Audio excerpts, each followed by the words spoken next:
তো ফ্রেন্ড সকলের জন্য একটি গুড নিউজ আছে। না আমরা যারা এসআইআর এর ফর্ম ফিল আপ করেছিলাম, তো আজকে হচ্ছে ১৬ই ডিসেম্বর তালিকা প্রকাশিত হয়েছে যে কারা নাগরিকত্ব পাবে আর কারা নাগরিকত্ব পাবে না।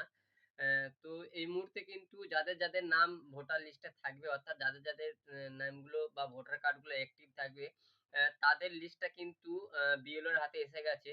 আর যাদের কার্ডগুলো বাতিল হয়ে গেছে, অর্থাৎ যারা ট্রান্সফার হয়ে এক জায়গা থেকে আরেক জায়গায় চলে গেছে, এখানে একটা কাজ রয়ে গেছে, সেখানে একটা কার্ড আছে।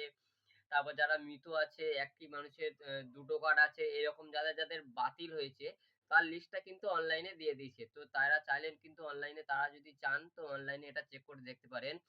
আ আর যাদের নাম পাকাপোক্ত ফাইনালি থেকে গেছে, তাদের নামটা কিন্তু এখনো পর্যন্ত পাবলিশড হয়নি। অর্থাৎ অনলাইন দেয়নি, কিন্তু বিএলওদের কাছে সেই লিস্ট চলে এসেছে। তো যাদের প্রয়োজন আপনারা বিএল এর সঙ্গে যোগাযোগ করবেন বা লিস্টটা দেখে নেবেন, বা ২-১ টা দিন বা কালকে দিনটা ওয়েট করলেও কিন্তু আপনারা অনলাইন থেকে নিজেরাই দেখতে পারবেন। আর এটাকে কিভাবে দেখবেন আপনারা যদি জেনে থাকেন, খুবই ভালো জিনিস। না যদি জেনে থাকেন আপনারা আমাকে কমেন্ট বক্সে জানাবেন। আমি অবশ্যই আপনাদের প্রসেসটা জানিয়ে দেব যে আপনারা কিভাবে নিজেদের তালিকাটা চেক করে নেবেন। ধন্যবাদ।